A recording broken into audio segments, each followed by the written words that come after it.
And thank you to all of you for joining us today. I'm Angela Davis from Minnesota Public Radio. I love a good conversation and I love bold new ideas. That's why I'm so honored to be here today with you today to talk about this idea, this proposal to address Minnesota's achievement gap. I have a lot of questions about how this proposal would work, why there is such a strong belief that it would make a significant difference in the lives of students across our state. And I also want to know, is it feasible? So I want to introduce the two people who say they have answers to all of these questions and that they have some evidence to back it up. Let me introduce our panelists, and I know that you all already know them well, but we have Neel Kashkari here, who is the president and CEO of the Federal Reserve Bank of Minneapolis. He is a former aerospace engineer who later served in several senior positions at the U.S. Treasury Department. And you may know that also in 2014, he ran for governor of California on a platform of economic opportunity. Next to him is Alan Page. He is the co-founder of the Page Education Foundation, a former Minnesota Supreme Court justice and a former Minnesota Viking. He has been working on educational issues for decades. I won't say how many decades because it might reveal his age. And we all know he has a deep personal investment in this issue. And so I'm going to sit down and ask you all a couple of questions. And first of all, I know this issue is important to you, but it seems like the persistent achievement gap here in Minnesota is more than a problem that you find interesting. You seem genuinely disturbed by it. And so, President Kashkari, tell me, why is this so personal for you? Well, first of all, thank you for being here, Angela. My parents came to America 55 or so years ago from India. I was born in Akron, Ohio. Justice Page was born in Canton, Ohio. That's like Minneapolis, St. Paul. What are the odds of that? We were a very unremarkable immigrant family, very typical. But my parents insisted that my sister and me get a good education. And because I was able to get a good education, every door of this country has been open to me. So here I am, typical kid, son of immigrants, unremarkable, and I get to go and become the president of the Federal Reserve Bank of Minneapolis, only possible because I got a good education. So for me, the fact that that's not available to every child in America is a national tragedy. And if we can start in Minnesota and make sure every child in Minnesota gets a good education, then we can tackle the other 49 states later. Justice Page? Well, for me, it began, I suppose, growing up in Canton, Ohio, 1954, when the United States Supreme Court decided Brown versus the Board of Education. For those of you who were around then, schools were segregated by law. And the court changed that. And it gave me the sense of the power, both of the law, but of the power of education. I also had parents who knew and understood its importance and reinforced that in me and made sure that I understood it. Education, it seems to me, is, you talk about great equalizers. This is one tool that will help any child achieve whatever their hopes and dreams are. It is one tool that will allow every child to be put into the position to choose what their future will hold, as opposed to having a criminal justice system that chooses that future for them. If you simply look at incarceration rates and educational performance, it is enough to say we need to do something. And so for me, it's about justice. So when I heard the announcement that a bold new proposal was coming, I was like, okay, I'm ready, let's do this. I'm tired of talking about the achievement gap. Let's see some action. A constitutional amendment, it was puzzling to me. And so President Kashkari, explain why you believe that a constitutional amendment, that is the best choice now to bring about meaningful change to children here in Minnesota. We got to this recommendation after with Anusha and our researchers studying what's been done in Minnesota. There have been many policy changes that have been tried over the last several decades. And if you look at the data, nothing has moved the needle. We've literally made no progress in closing the achievement gap.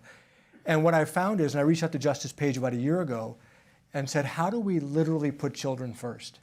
Everybody we meet with says, I'm for children first. But then what we found is one party has their proposed solutions, their preferred solutions. Another party has their preferred solutions. And what they're really saying is, I'm for children first as long as it's my solution. What Justice Page and I figured out, maybe he figured it out long before me, but what we've put together is, let's literally put children first and outcomes for children first in the eyes of the law. And then let's allow all the solutions that can actually deliver those outcomes to be available. And that's why I think it fundamentally changes the paradigm. Justice Page, we haven't seen much progress. Why do you believe that a Much progress? We have not seen much progress. We seem to be going the wrong direction. We seem to be going backwards instead of forward. So I'm not sure about much progress. No progress. No Negative progress. Negative progress. We're sliding. And you had a question. Why the constitutional amendment? How is it different? Why is this the way? Well, it is no accident that our proposal begins with the words, all children. Talk about putting children first. This puts children first. It also makes the education of children a paramount duty of the state through public schools, so that you give children a fundamental right to an education that requires, through an amendment that requires that they be prepared to participate fully in our economy, our democracy, and our society. You create standards, and those will be created by parents and everybody else along the way. And just, you know, those standards are a hot button issue. If we didn't have standards, how would we know we had this gap? And how would we begin to fix the unfairness that children face if we didn't have standards? Well, I look at this room, there are a lot of educators in the room, and I'm curious about, you know, how would a constitutional amendment, I mean, what would it do? How would it change the day-to-day activities at a school or in a classroom? Well, first of all, it's going to I think, move the needle to get the legislature and the rest of state government moving towards putting in place policies and procedures that work. I mean, we know what works in schools. For whatever reason, we come at it from a million different directions, and everybody's trying to do the right thing, but none of it seems to come together. This will, I think, be a catalyst for breaking some of the log jams that we face. The other thing is, I should note that the current Constitution focuses on the system and inputs to that system. This shifts the focus a bit to children and outcomes. And so on a day-to-day basis, that is to be seen. But it's going to empower and give voice to children and their parents who are not having their right fulfilled, to go to the legislature, go to the governor, and go to the courts and say, I'm being denied my civil right. This is literally creating a civil right in the best tradition of this country. And you think about when civil rights have been created or expanded, the right to vote. It doesn't lead to necessarily transformation overnight, but it leads to structural change that fundamentally transforms society. So Justice Page and I challenged each other. We said, what could we do so that we're not having the same conversation 20 years from now? This is the most powerful idea we've been able to come up with. But as he said, we can't tell you, what is the system going to look like 20 years from now? I don't know. Justice Page doesn't know. But we do know that children will be first, and the entire state, the paramount duty of the state, will be ensuring that every child in Minnesota gets a quality education. That's transformation that gets me excited. Through public schools. Yes. And I emphasize, through public schools. You said something interesting. You said, we know what works in schools. You visit classrooms regularly. In your opinion, what works? What works in school? What do you see that is working, that needs to be spread? I have the good fortune and the privilege to have a school named after me. I know you do. And I'm happy about that, too. I am too. And you will have the good fortune to hear from Aaron Rathke, the principal of that school. But I walk into the building and I see teachers who are not only concerned about children, but are working in everything they do at every stage of the day to ensure that children learn. They're welcoming, they're understanding, and it's not just to the children in the school, but to their parents and families. We talk about community, and they are organized around grade levels. Each grade level is a community, and that sense of being a part of and a contributor to, that I think lifts everybody. So that's one of the things that happens on a daily basis. I mean, you really need to spend some time in schools. I will say for the last 50 years, I've been in schools and classrooms across this country, talking to kindergartners, talking to and with kindergartners, and talking to and with high school seniors and everybody in between. And all of those children want to learn. They're curious, they're interested, they're exciting. They just need an environment and a place to go to that nourishes that and encourages it and allows it to come out. President Kashkari, the proposal comes on the heels of new research by the Federal Reserve, and we just heard some of the findings in Anusha's presentation there. What stands out to you in those findings? What is most noteworthy there to you? A couple things. One is that we've made no progress. I mean, the graduation gaps that Anusha showed closing, but if you look at that and then look at the college readiness gaps, we can graduate everybody tomorrow and just pretend that we don't have a problem. We're already doing that. And we cannot allow that to continue. And that's why Justice Page and I worked on making sure that there is accountability built into the Constitution till we make sure that students are in fact learning, because we don't want to take the easy way out, because we're not going to be doing anybody any favors if we do that. So that really jumped out at me, the lack of progress. But then when I hear education policymakers say, oh, but the graduation gaps are closing, that's the easy way out. So my understanding of the process is that the state legislature would have to vote on this, approve the idea, agree to put it on the ballot of the next statewide election, allowing voters to decide if this is the way to go. That sounds like a lot of hurdles. Well, life is full of hurdles. And you either figure out how to get over them, around them, or through them. And I like to think that we live in a state where everybody has an interest in putting children first. I mean, let's face it, from an economic standpoint, every lost child is a lost employee, a lost customer, and a diminished taxpayer.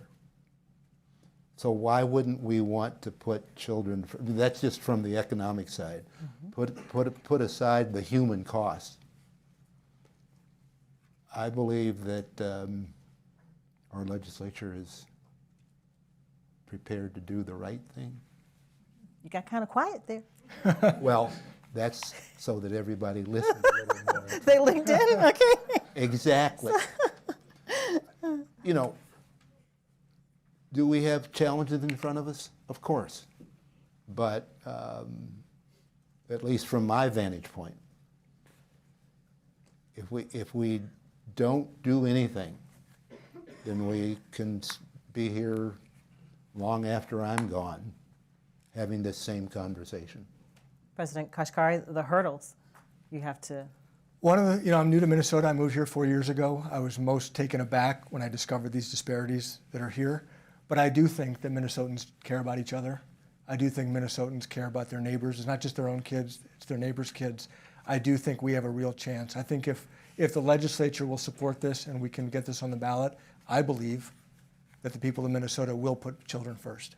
And so to me, let's give the people the chance. Let's let the people speak.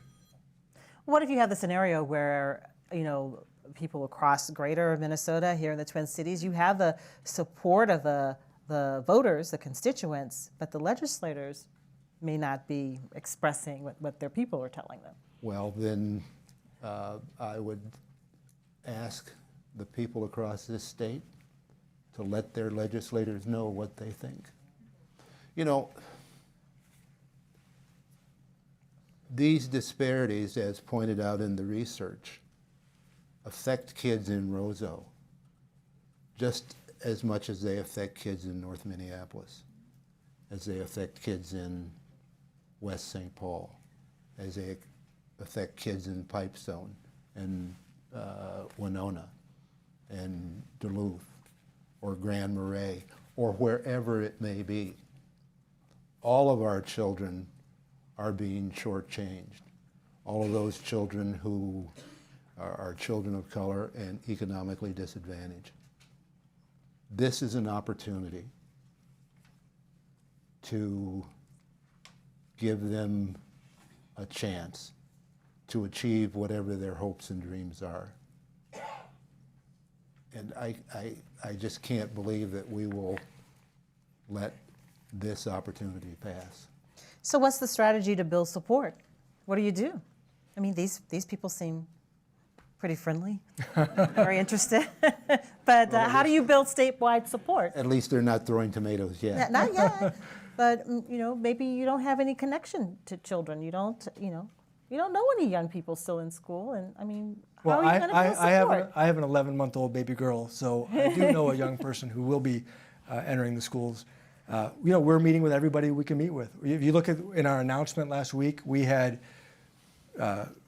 legislators of color with us. We had business leaders with us. We had tribal chiefs with us. We had community leaders with us.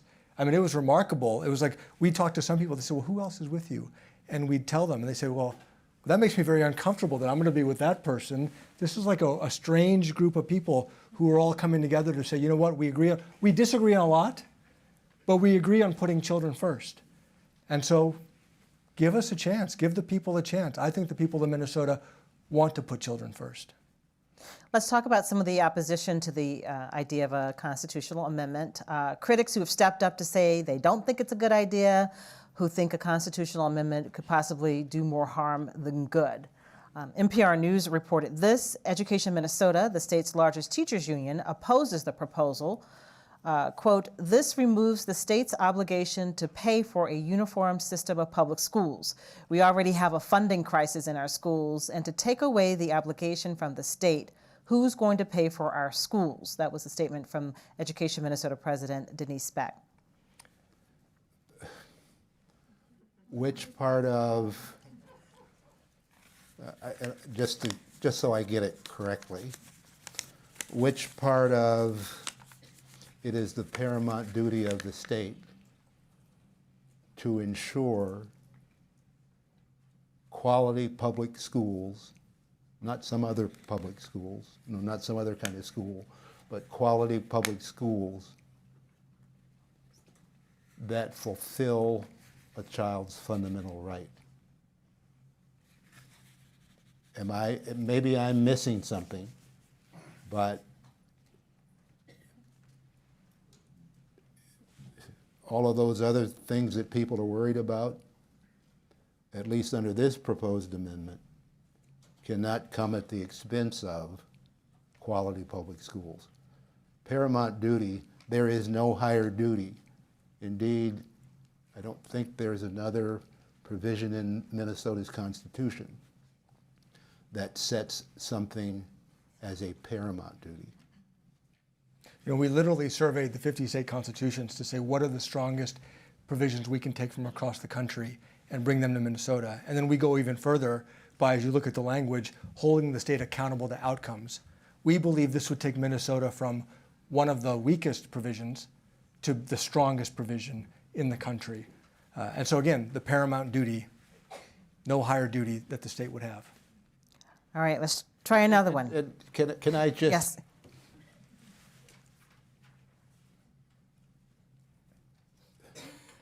The current constitutional language doesn't preclude all of those concerns about vouchers and all of that. The current language doesn't preclude that from happening. It strikes me that the proposed language is stronger than the current language in that respect. The Star Tribune reported this after the announcement of your proposal. They went to Governor Tim Walz, and he issued a statement through a spokesman. Governor Walz said he's glad to see the Fed and the business community championing educational outcomes for all Minnesota children, and he looks forward to working with them to ensure that every child has access to a world-class education, regardless of their race or their zip code. What do you take from that statement? Well, you know, we've been reaching out to everybody across the political spectrum, and we welcome anybody and everybody to be with us. I think if Governor Walz can support this amendment, we'd welcome his support as the education governor. And you know, Justice Page and I have reached out to a lot of people who've given us suggestions on how to tweak it and whatnot, and we're open to making it stronger. If somebody has an idea on how to make this stronger for the children of Minnesota, we want to hear it. We are not open to weakening it. The other states that have made constitutional, who've been able to get constitutional amendments, you point to Florida as an example. What should we take from that? I mean, that's Florida, very different from Minnesota. It's not so much that we need to follow in Florida's footsteps, but it seems to me that what happened in Florida is it broke the logjam, if you will. It got things moving. It got things moving, and it gave people an opportunity to come together to do what was necessary. We don't prescribe remedies because you know, people from all different backgrounds and perspectives and positions have good ideas. We don't want to preclude any of those, but we also don't want to sit here and have a fight over them either. We need to give people an incentive to come together to make it all work. And that's what I think happened in Florida. And one thing that, you know, Justice Page talked about earlier, what kids in different parts of the state need are going to be different. And so we don't want to sit here and prescribe, hey, here's what, if this works for kids in North Minneapolis, this is what kids in Bemidji need. They probably need something different. You know, I meet with families who say, yeah, Minnesota's got open enrollment. It's a leader in open enrollment. We just can't get our kids there. How do we get our kids to those schools? Well, maybe some families need transportation as part of their solution. So it's not the school, it's the transportation. That's why we designed this to be neutral, to just provide families and kids what they need to be successful in their city, in their town, in their situation. All children have a fundamental right. That means to me, as I would read that every child has a fundamental right to an education that prepares them. I want to read some of the questions now from our audience members, and thank you for submitting those. This first question is, what's your understanding of the impact of housing, nutrition, and early child care on the opportunity gaps that produce disparities in educational outcomes? How will this address any of those inequities? Before Neel gives you his economist perspective,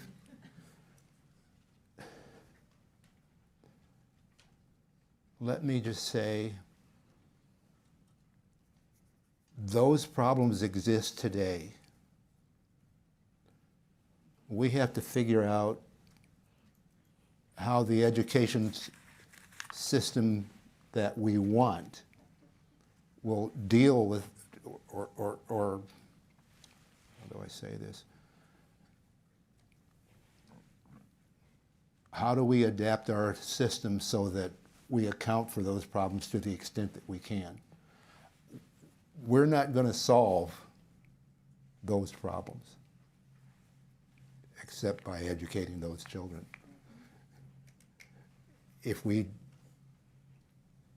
don't figure out how to educate the children, and maybe it's a little bit of the chicken or the egg, but if we don't figure out how to educate those children, those problems are going to persist. The solution to those problems is education for each child. That's the beginning of it, and maybe we can get at some of those. And I understand that each one of those things on that list make it very difficult for kids to learn. I mean, if you don't have a home, Right. if you don't have good nutrition, if you don't have good health, we can't solve those. But we can begin to solve a problem that will get us down the road to solving those. President Kashkari? I agree. I mean, sometimes people talk about all of these other issues, and they're enormously important, just as Justice Page said. But if we say we have to solve all of them before we can solve any of them, it is a recipe for doing nothing. It is a prescription of paralysis. And so we got to get going. And Justice Page and I, you know, if you have a plan to tackle housing, we'll work with you. But let's get going on education. Another question, what is the strategy for responding to the Minnesota Teachers Association's opposition to this proposed constitutional amendment? It is the paramount duty of the state to ensure quality public schools that fulfill a child's fundamental right. You know, we had people come to us. I didn't say it. I'm just the messenger. So what? You think there's a misunderstanding? Or? Give their words their common and ordinary definition, and I think you can figure it out. We had people come to us early on as we were debating language, because we want this to be as bipartisan as possible. Big tent. And they said, oh, we want you to take the word public out of here so you can support religious schools and private schools and vouchers. And we said no. And that's why it says public education, paramount duty for quality public schools. This is about supporting public education. Anybody who misunderstands that has an agenda. Next question. Could you please directly address the politics of this proposed amendment? It seems to have touched a lightning rod and immediately become politicized. Why? What's your plan to overcome that? Talked about hurdles. What's the plan? Pull everybody into the tent we can by whatever means necessary.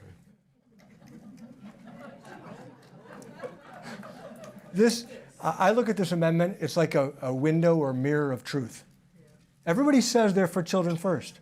Okay, if you're really for children first, put children first in the eyes of the law. And now everybody's nervous. Wait a second. What do you mean I'm going to put children first? Well, you said you're for children first. Here you go. This is your chance.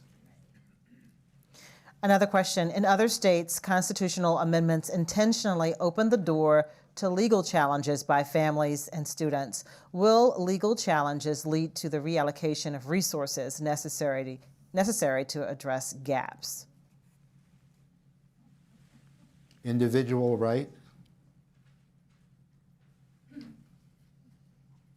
that requires that you provide me an education that will prepare me to participate.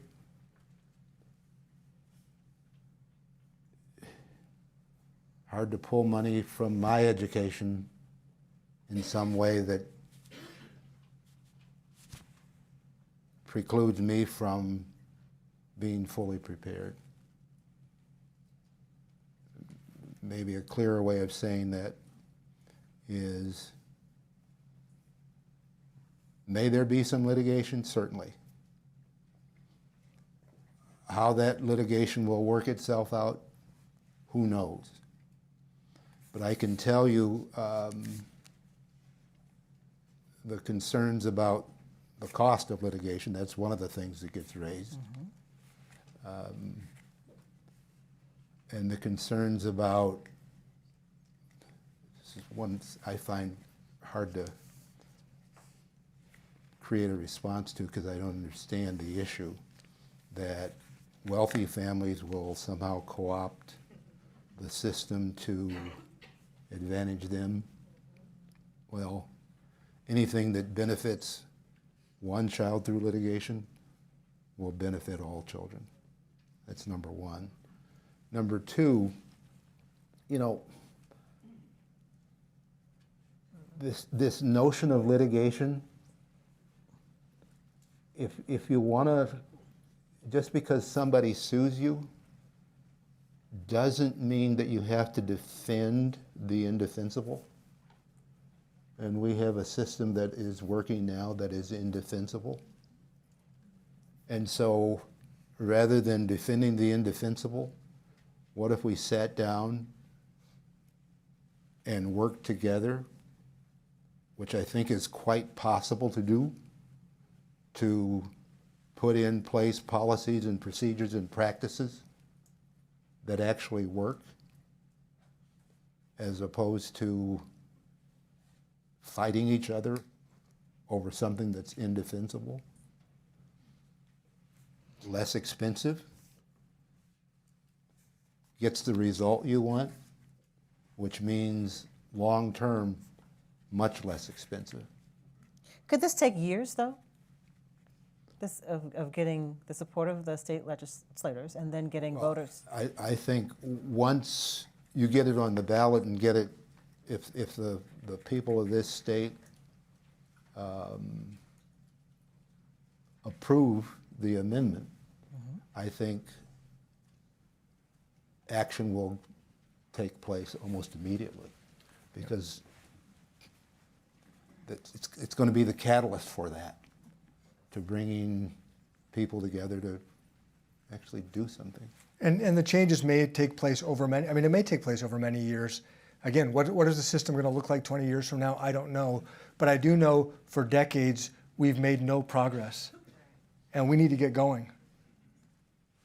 Another question, how can individuals or organizations help to champion this ballot initiative? Have materials been developed to help hold info sessions to educate voters? Well, we need all the help we can get. And so, you know, And then some. And then some. So we have a lot of staff here at the Minneapolis Fed. If you want to get involved, you know, reach out to any of our staffers. There's Beth, there's Aline in the front, many around the room. And I understand that some people in the private sector are putting together a group to advocate for this.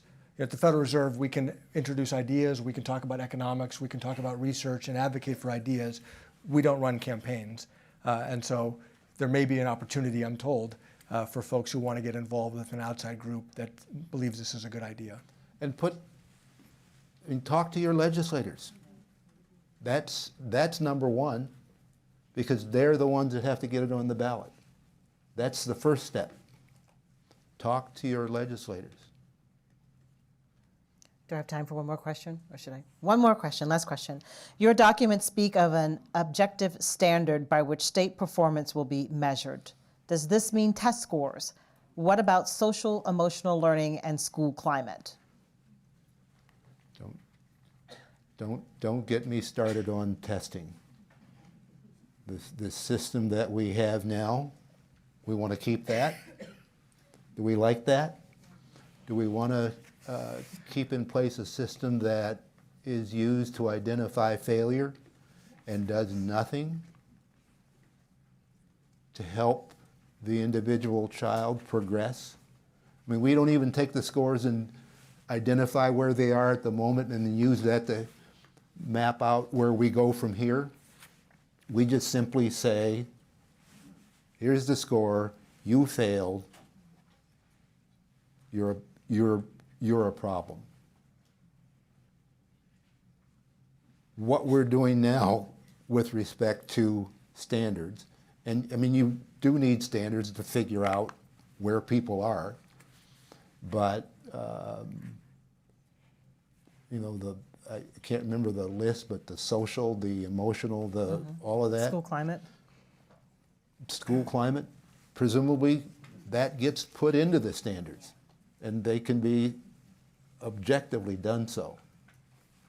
We don't propose to set the standards. The state has standards today. The people set the standards through their elected representatives. That process should continue. That process will probably evolve because they're going to be even more important going forward.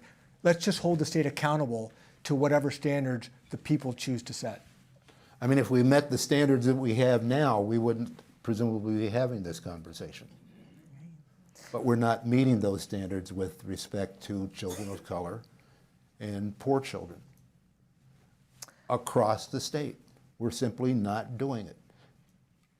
We have plenty more discussion to come today, but this concludes my conversation with President of the Minneapolis Federal Reserve, Neel Kashkari, and Alan Page, co-founder of the Page Education Foundation and former Minnesota Supreme Court Justice. Thank you for answering our questions. Thank you for your questions as well.